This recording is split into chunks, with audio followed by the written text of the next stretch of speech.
Salut à tous, c'est Captain Bibi, soyez les bienvenus pour le débrief du GP du Qatar, puisqu'on a vécu un super week-end tout simplement au Qatar, que ce soit en catégorie Moto 3, Moto 2 et Moto GP, et on va tout de suite parler de la catégorie Moto 3. Alors pour la catégorie Moto 3, avant de parler directement du GP, il y avait 2-3 petits trucs sur lesquels je voulais revenir, c'est notamment déjà l'absence de Massimo Chiles, la pépite des frères Marquez, qui avait déjà manqué les 2 premiers GP, puisqu'il n'avait pas l'âge requis.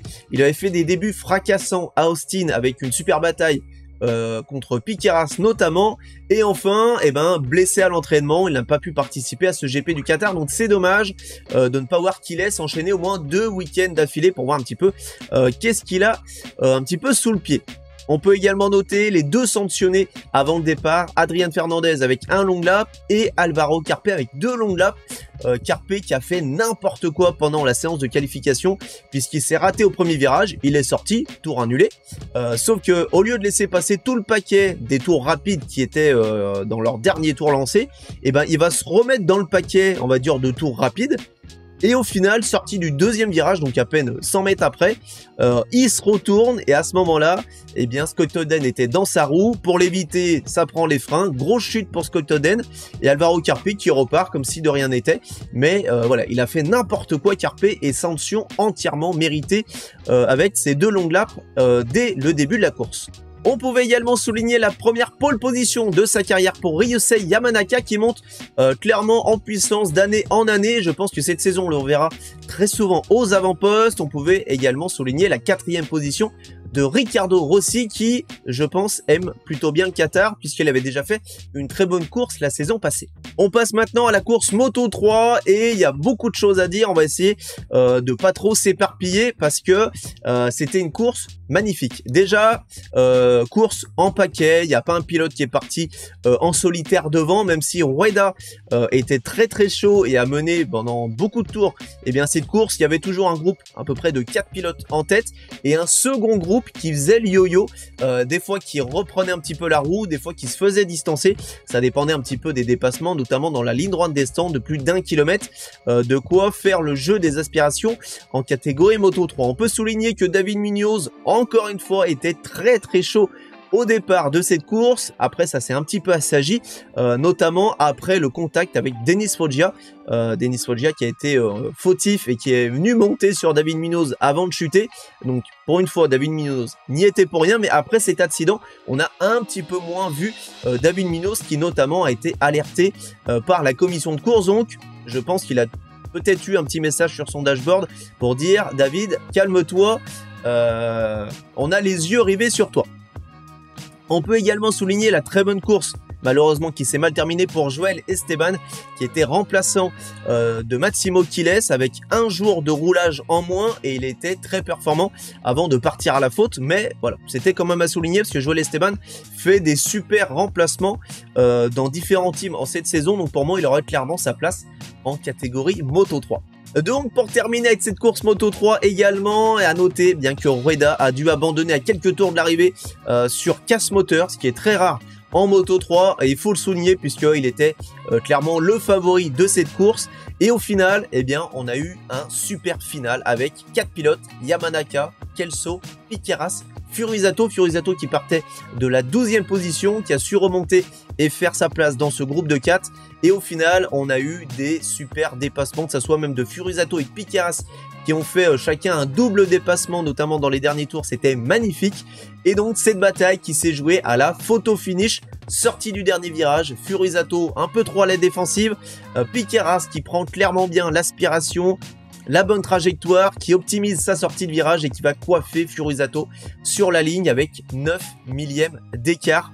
C'était super, un super final, on veut ça sur toutes les courses Moto 3, c'était merveilleux, c'était magnifique et on peut souligner que Piqueras, grâce à cette victoire, reprend les commandes sur Antonio Rueda pour un seul petit point. Le championnat Moto 3 est clairement relancé entre les 2 favoris de cette saison, Piqueras et Rueda. On passe maintenant à la catégorie Moto 2 et on a eu aussi une superbe course Moto 2. C'est pas toujours le cas dans cette catégorie intermédiaire, mais au final, moi j'ai trouvé cette course qui était plutôt très bien. Déjà à noter la grille de départ avec Manuel Gonzalez, un petit peu comme à son habitude, qui est très rapide sur un tour. Deuxième position pour Jake Dixon, le leader du classement, et le troisième, on va dire homme fort de cette catégorie, Aaron Canet, qui était troisième, donc 3 hommes forts aux 3 premières positions. À noter la 5e position de Daniel Olgado qui monte en puissance, et on dirait, mais alors pas du tout qu'il est rookie cette saison, on dirait qu'il a déjà 2-3 saisons d'expérience dans cette catégorie Moto 2 pour l'Espagnol. Alors on a pas mal de choses à dire sur le départ en Moto 2, notamment déjà Senna Juice qui était un petit peu loin sur la grille de départ et qui a voulu prendre un petit peu d'avance, sauf que ça s'est vu, il a volé le départ et donc a écopé de 2 longues laps à faire dans les 5 premiers tours, donc course un petit peu finito pour Senna Juice. On a l'un des leaders, Aaron Canet, qui s'est totalement raté au départ, il est parti un petit peu en wheeling, il a dû couper les gaz, les remettre, et là c'était déjà perdu pour lui, il était je crois 13e sur les premiers virages avant d'entamer une petite remontada, on en parlera juste après. On a également Daniel Olgado, parti 5e, qui fait un super départ, qui plonge à l'intérieur du premier virage pour aller chercher la 3e position et ensuite aller placer un magnifique intérieur à Jake Dixon pour aller chercher la 2e position. Daniel Olgado, je vais pas dire on a vu que lui sur ce Grand Prix, mais j'ai gardé un œil sur lui et ça valait clairement le détour. Je le disais, mais on dirait pas du tout un rookie dans ses dépassements, dans la façon de conduire, etc. On dirait vraiment quelqu'un qui a déjà plusieurs saisons d'expérience dans cette catégorie Moto 2. On peut noter également Darryn Binder, et grosse frayeur pour Darryn Binder et Zonta van den Gerber, puisque Darryn Binder a eu un problème technique dans la ligne droite des stands, notamment pratiquement en milieu, fin de ligne droite. Donc Zonta était en pleine aspiration derrière lui. Darryn Binder a à peine le temps de lever la main pour dire qu'il avait un problème technique, que Zonta nous a fait une esquive de dernière minute. C'était vraiment très très chaud, mais aussi joli à voir du côté de Zonta. Donc grosse frayeur, mais il n'y a pas eu de blessé, il n'y a pas eu de chute, donc heureusement pour cet petit incident qui aurait pu être vraiment catastrophique. On va donc revenir un petit peu sur les faits marquants de cette course Moto 2.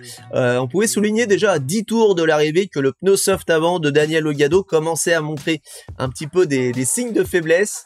À 8 tours de l'arrivée, Aaron Canet qui était déjà remonté 3e, lui qui s'était donc raté au départ, qui était je crois classé P11 à la fin du premier tour, était déjà remonté sur le podium provisoire en allant chercher Albert Arenas, qui voyait un tour plus tard ses pneus voilà, un petit peu en bout de vie, et la fin de course était difficile pour Arenas, et c'est exactement également à ce moment-là que Jake Dixon, leader du classement Moto 2, part à la faute, un petit peu à l'image de Rueda qui voit son moteur cassé. Et Dixon, leader de la catégorie Moto 2, lui voit le bitume d'un peu trop de près, il part à la faute, Jake Dixon, et va devoir abandonner son siège de leader.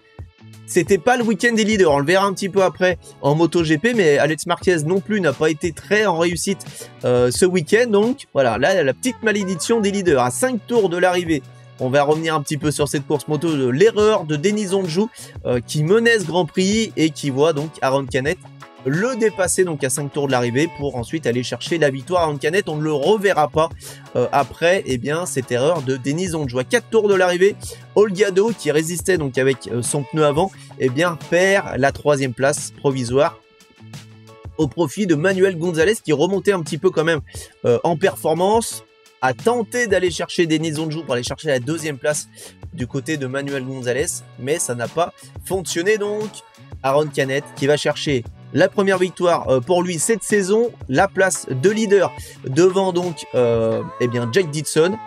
Denis Onjou prend la 2e place, Manuel Gonzalez la 3e et Daniel Olgado qui va chercher une 4e position. Je ne sais pas si on se rend compte pour un rookie, mais même Pedro Acosta qui a dominé la catégorie Moto 2 sur sa 2e saison avait eu plus de mal, je pense, à démarrer dans cette catégorie Moto 2. Donc Daniel Olgado, attention au championnat, je dis pas qu'il va être champion, mais un top 3 final, c'est pas à exclure pour Daniel Olgado. À noter également la super bataille entre Diogo Moreira et Barry Baltus pendant pas mal de tours sur la fin, et malheureusement ça a penché en faveur du Brésilien, et le Belge termine 6e derrière donc Moreira P5.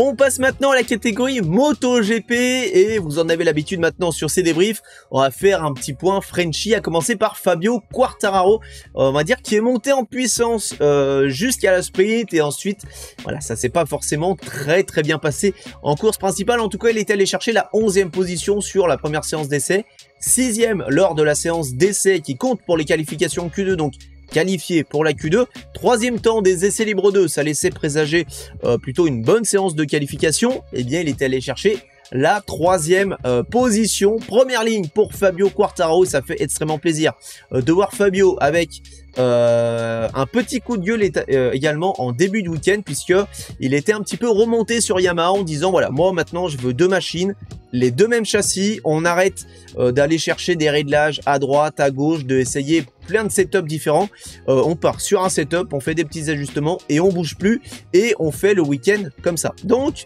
le coup de gueule de Fabio a peut-être été entendu, puisque 3e en qualification, 5e en course sprint après un très bon départ. Il va chercher donc il conserve sa 3e position au départ. Morbidelli l'attaque très rapidement pour aller chercher la 3e position, mais Fabio n'a pas lâché la roue de Morbidelli, relégué à une demi-seconde maximum à peu près.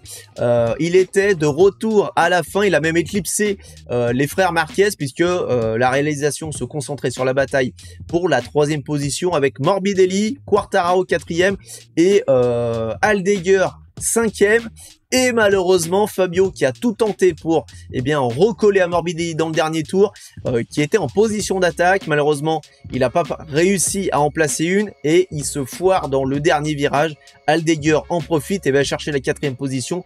Notre Fabio National termine 5e, alors qu'il jouait très clairement la 3e position et cette médaille de bronze. Donc c'est très encourageant pour tous les week-ends qui vont arriver en Europe, puisque la Yamaha a l'air quand même de marcher pas trop mal, mais il y a un petit bémol. Le petit bémol, on va en parler pour la course principale, puisque il avait fait un très bon départ, Fabio Quartararo, depuis sa 3e position, sauf que malheureusement, il a été gêné par le choc entre Alex Marquez et Marc Marquez. Il a dû un petit peu lever le pied, et donc il s'est vite fait déborder. Ensuite, problème récurrent sur la Yamaha, problème de grippe, il redescend à la 9e position dans le groupe, on va dire, pour jouer le top 10. Et donc cette Yamaha qui n'arrive pas à faire fonctionner les Michelin, ou les Michelin qui ne fonctionnent pas sur la Yamaha.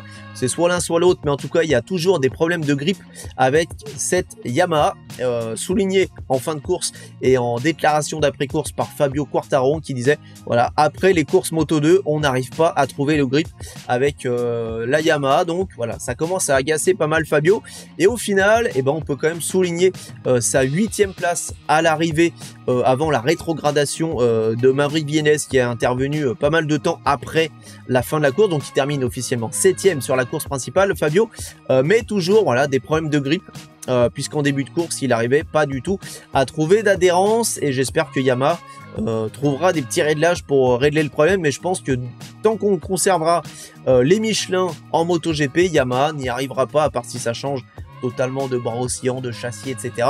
Mais voilà, problème de grippe récurrent sur les Yamaha, et je pense que ça sera un petit peu récurrent sur toute la saison, malheureusement pour Fabio. On passe maintenant à mon chouchou, Johann Zarco, qui nous a également régalé. On a eu quand même de la chance ce week-end, puisqu'on a eu plutôt Quartararo sur la sprint, et on a eu Zarco pour la course principale. Mais le week-end de Zarco, ça a été une 14e position en essai libre 1, ensuite une séance d'essai où il est passé tout juste qualifié en Q2 avec la 10e position, ça s'est joué à quelques millièmes.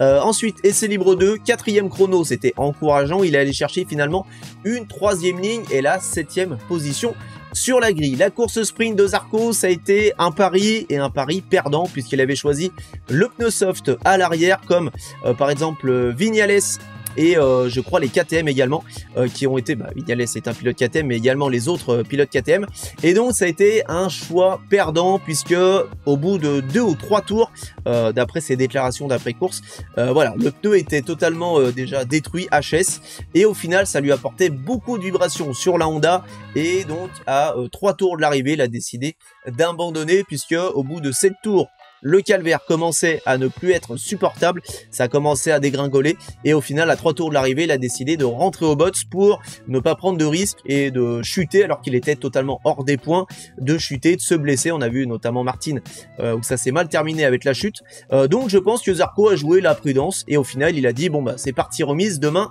on fera mieux. Et le lendemain la course principale a été une course top qualité pour Zarco. Je pense pas qu'on l'attendait à ce niveau-là et au final, parti 7ème, il termine le premier tour en 8ème position. Il va très rapidement monter jusque dans le top 5, dans la roue de Bagnaia et de Maverick Viñales. Au bout de quelques tours, Morbidelli qui était parti un petit peu en cavalier seul, ou je pense un petit peu trop au-dessus de ses pompes, dégringole un petit peu. Redescend au classement, Zarco pardon, va repasser donc Morbidelli, beaucoup de bon rythme dans cette course avec donc notamment toujours Bagnaia un petit peu en visuel, impossible d'attaquer Bagnaia mais il a conservé quand même la roue de Bagnaia un sacré moment avant que Morbidelli reprenne un petit peu de rythme et je pense que Zarco perde un petit peu, donc Morbidelli va repasser Zarco pour le top 4. Et au final, on a eu une super bataille pour justement ce top 4 entre Morbidelli, Zarco et Aldeiger qui remontait également, mais Zarco a été assez solide en conservant la 5ème position, mais grâce à la rétrogradation de Maverick Viñales, termine 4ème officiellement de ce Grand Prix du Qatar. Donc, s'il avait réussi à placer une attaque dans le dernier tour, puisqu'il en avait la capacité, il était clairement dans la roue de Morbidelli, il aurait pu potentiellement aller chercher un podium au Qatar. Alors au final, je préférais presque ça, puisque sinon, en fait, on n'aurait pas eu le podium de Zarco, et ça aurait été quand même dommage. Donc au final, je suis quand même content qu'il termine officiellement 4ème, mais en vrai 5ème, puisque s'il avait terminé 4ème, il serait officiellement 3ème, et on aurait raté le podium de Johann Zarco. Donc voilà, d'un côté, je préfère un petit peu ce scénario. En tout cas, dites-moi vous dans les commentaires si vous auriez quand même préféré que Zarco passe Morbidelli, aller chercher cette 4ème position et au final la 3ème place officielle de ce GP. On va passer maintenant, on va dire, à la globalité des pilotes MotoGP. On va revenir un petit peu sur la course sprint avec seulement un abandon, celui de Johann Zarco. Aucune chute à noter dans cette sprint. On peut évidemment noter la domination Ducati avec encore un quadruplé. Fabio est en 5ème et la première non Ducati au classement. Encore une fois dominé par les frères Marquez. Marc Marquez devant Alex Marquez. On peut également souligné, et je tiens à le faire, c'est Fermín Aldeiger. Personnellement, je ne le voyais pas performer outre mesure avec la Ducati. Voilà, il n'avait pas fait une super saison Moto 2, il savait déjà qu'il montait en Moto 2. Voilà, je le sentais pas super conquérant, on va dire, pour la MotoGP. Et au final, sur cette Ducati GP24 qui lui sied à merveille, il fait des super performances, Aldeiger. Donc déjà, je tiens à dire que je me suis un petit peu trompé, trop vite prononcé sur Aldeiger, mais je nuancerai quand même ça, parce que quand vous voyez ce que fait Alex Marquez sur cette GP24 comparé à la GP23 qu'il avait l'an passé, on peut quand même mettre le bon début de saison d'Aldeiger quand même sur le très bon niveau de sa machine, parce que Alex Marquez sur la GP23 c'était pas le même Alex Marquez sur la GP24. Donc Aldeiger je pense est tombé sur la meilleure année peut-être sur les 10 dernières années pour arriver en MotoGP avec une Ducati qui est vraiment parfaite pour bien débuter dans cette catégorie. Ne pas oublier sur cette course sprint la 8ème place, seulement 8ème pour Francesco Bagnaia qui a perdu pied dans cette course sprint avec seulement 2 points de marqués alors que Marc Marquez en marque 12, donc ça fait déjà 10 points de perdus sur son coéquipier. Et la stratégie gagnante qui était le médium arrière. D'habitude en sprint on est toujours en soft arrière, ou en tout cas le pneu le plus tendre. Et bien là c'était clairement le mauvais choix, puisque tous les pilotes qui sont partis en soft ont souffert dès les 3-4e tours de la sprint. C'était clairement le mauvais choix pneumatique à faire. Il n'y en a pas eu beaucoup, notamment les KTM, Zarco, je crois qu'il y a eu d'autres pilotes également, un ou deux. Mais voilà, c'était clairement le mauvais choix pneumatique pour cette course sprint, et c'était quand même un petit peu à noter. On revient maintenant sur le GP du dimanche en MotoGP, et il y a encore beaucoup de choses à dire, notamment déjà 4 pilotes qui ont chuté: Miller, Joan Mir, Augusto Fernandez, déjà donc les 2 Pramac qui étaient out. Joan Mir, Même le samedi, quand il tombe pas, bah il tombe malade, puisque Joan Mir était absent de la course sprint pour cause de maladie. Donc voilà, même quand il tombe pas sur le circuit, il tombe. Bon, il tombe malade, mais il tombe toujours, Joan Mir. Et enfin, quatrième et dernière chute à noter du GP, c'est celle de Rory Martin qui faisait son retour ce week-end. J'en avais pas encore parlé. Donc le retour de Martin qui s'est fait voilà un petit peu doucement. Il s'est remis dans le rythme. Normalement, et c'est normal, j'ai envie de dire, il n'était pas dans le rythme puisque bah il avait pas du tout roulé depuis les essais de Sepang et ses quelques tours sur la Aprilia. Donc là, c'est comme s'il découvrait la machine.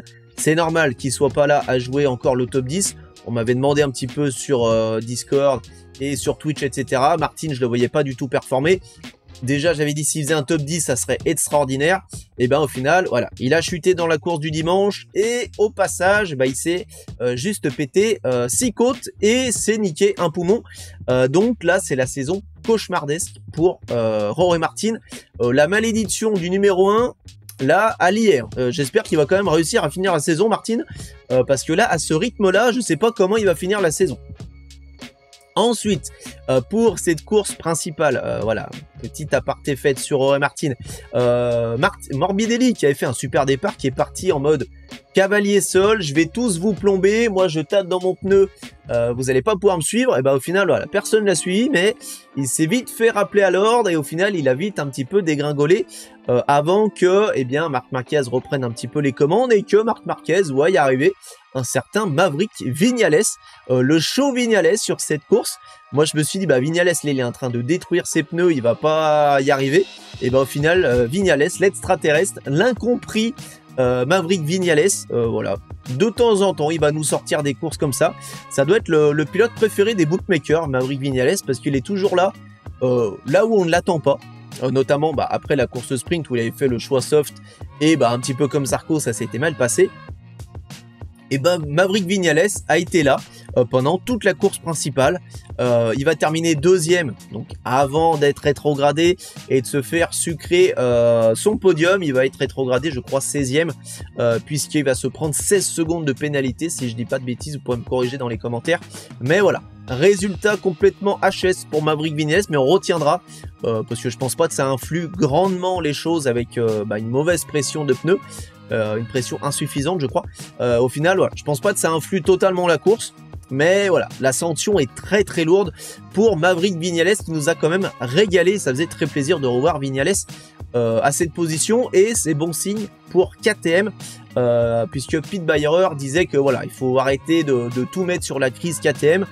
Les performances peuvent être là, s'il y a un souci, le souci il est technique, il n'est pas là en mode financier. Donc voilà, ils ont testé des choses, les choses ont été plutôt régressives pardon, sur la KTM. Donc voilà, il faut pas oublier KTM dans cette saison et je pense que KTM peut revenir, même pour Pedro Acosta qui n'a pas chuté sur cette course principale, il faut quand même le noter. Donc voilà, c'est quand même encourageant pour KTM.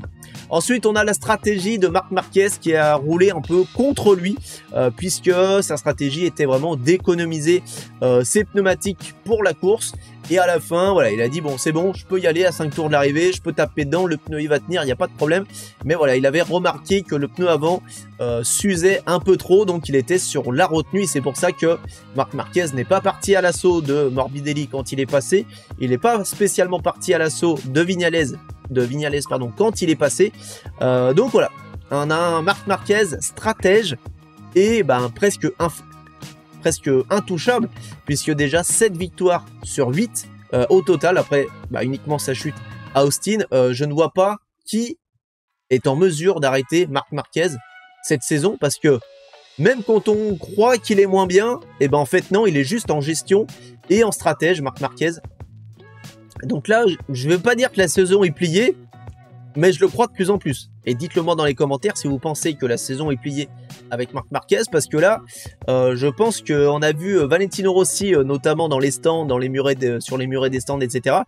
Ça doit faire un petit peu la moue, parce que là, je pense que le futur titre de Marc Marquez est presque déjà fait, à part s'il y a des sanctions contre Ducati, mais je vois pas pourquoi. S'il y a à part une blessure de Marc Marquez, très sincèrement, je vois pas qu'est-ce que Marc Marquez pourrait craindre cette saison à part une blessure. très sincèrement. Je pense que ça, puisque Pecco Bagnaia, qui pourrait être son premier rival, son plus gros rival, qui termine 3e et au final 2e après la rétrogradation et la pénalité de Maverick Viñales, termine donc 2e. Il perd encore 5 points, donc 10 points de perdus en sprint. 5 points de perdus en course principale, ça fait déjà 15 points de perdus sur uniquement ce week-end au Qatar. Donc là, Pecco Bagnaia, je vois pas trop qu'est-ce qu'il pourrait faire face à Marc Marquez sur cette saison. Morbidelli, qui après son cavalier seul est rétrogradé, a remonté, termine 4e et au final 3e après la pénalité de Viñales. Donc un week-end solide pour Morbidelli, lui qu'on voit déjà un petit peu éjecté du MotoGP pour faire place à un Pedro Acosta, notamment chez VR46, chez la VR46. Et ben Morbidelli montre qu'il en a un petit peu sous la poignée de gaz, et c'est pas pour nous déplaire, puisque il a fait un super week-end au Qatar. Grosse déception notamment pour Ayo Ogura, qui était donc 15e à l'arrivée, 14e après la pénalité de Viñales. Ogura qui avait pratiquement fait que des top 10, on va dire à la régulière, puisqu'il avait été pénalisé je crois en Thaïlande, si je dis pas de bêtises, ou plutôt à Termas. Voilà, déception pour Ayo Ogura, rookie qui était vraiment en forme depuis le début de saison. Là voilà, il perd un petit peu, mais je pense qu'il sera quand même présent à Jerez pour le prochain GP. Pareil pour Djia, qui s'est fait harponner par Alex Marquez, puisque j'en avais pas encore parlé, mais le choc entre Alex Marquez et Di Giannantonio, qui a valu un long lap pour Alex Marquez, qui a complètement détruit la course de Di Giannantonio. Et à noter également l'attaque, et j'en avais pas parlé, j'ai oublié, de Alex Marquez au premier virage sur son frère.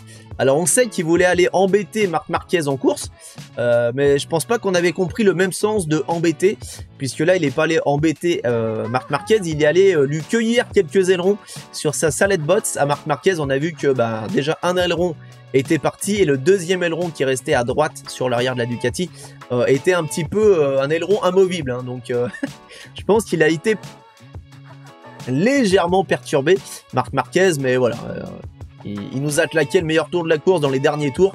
C'est bien qu'il lui en restait sous la poignée également à Marc Marquez.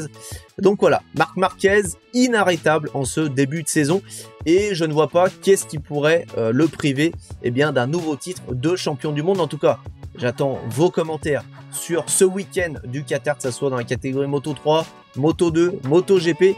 Dites-moi qu'est-ce que vous en avez pensé. Si j'ai oublié des faits marquants, dites-le moi dans les commentaires, je serai ravi d'échanger avec vous. En tout cas, moi, je vous donne rendez-vous très rapidement sur YouTube pour la suite de ma saison finale du mode carrière sur MotoGP 24 avant la sortie de MotoGP 25. Vous avez d'ailleurs un lien pour précommander MotoGP 25 dans les commentaires. Vous pouvez retrouver également tous mes réseaux, Instagram, TikTok, la chaîne Twitch, le serveur Discord dans la description. Donc n'hésitez pas à aller faire un petit tour. Moi je vous encourage à liker cette vidéo, vous abonner à la chaîne pour ne pas manquer les prochaines vidéos, que ça soit gaming ou le prochain débrief qui sera pour le Grand Prix de Jerez.